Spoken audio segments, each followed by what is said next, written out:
Good day mga ka-DIY. Today I'm going to share to you my first aquascape. Thanks to iOS Aquatics for my tank essentials.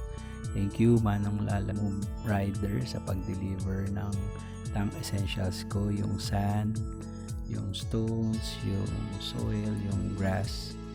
Thank you very much. Ang unang-unang gagawin mo ay prepare mo muna yung mga essentials ng tank mo, yung substrate or yung bottom part ng tank mo. So kailangan mo siyang disinfect muna. So ito, ginawa ko muna sa Dwart grass. Nilagay ko muna siya sa isang paso, sa isang container para madali ko siyang tanggalin mamaya at hindi ko masira yung mga roots nito. Kumuha rin ako ng lalagyanan para i-filter or salain yung sand para ma-disinfect din. Makikita nyo, hinugasan ko siya ng 4 na beses para ka lang naghuhugas ng bigas.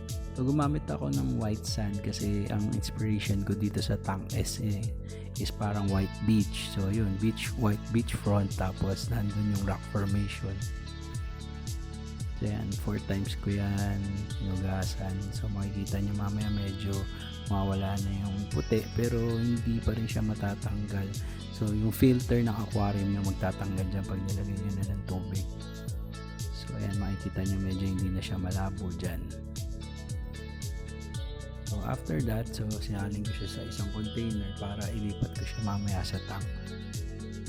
Ang next part na ginawa ko yung paglilinis, pag-rinse ng mga stones. So maraming iba't ibang klaseng stones sa pag-aquarium o sa pag-build ng tank mo, pag-design. Meron diyang iba't ibang klase kagaya nito. This is a Seiryu stone, this is a black Seiryu stone. So meron din pagoda, meron din elephant rocks, lava rock, may mga granite din, etc. Marami iba-ibang klaseng stones and rocks. Just Google it, then you'll be able to see different kinds of rocks na pwede mo pan-design sa tank mo. Bababad ko muna yung stones ko para ma-disinfect din. Tapos nagpainit din ako ng water para lagyan ko siya ng hot water. So it helps din sa disinfection ng rocks para hindi rin magkaroon doon sa tank mo ng kung ano bang bacteria.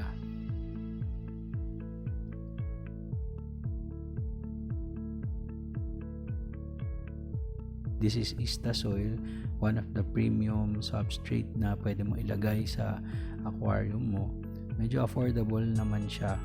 So you can check it online na lang sa FB Marketplace. Mas mabilis if you're searching by location, nearest shop on your location sa area mo.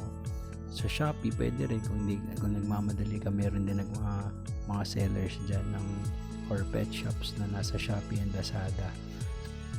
Nalagay ko na rin yung stones sa tank. Then I also set up the white sand at the front of the tank. Then here's the Dwart grass. Pag-iwa-hiwalay ko na rin para mas madaling i-plant sa Ista Soil sa likod ng tank. So I use tweezers and some improvised tools here sa bahay because hindi umabot yung aquarium tools ko from Shopee. So sa pag-aquascape, you will be needing tweezers, curved scissors, spatula, etc. After planting the Dwart grass, displayan ko siya, then I covered cling wrap yung entire tank sa taas, then binutasan ko siya ng small holes using toothpick.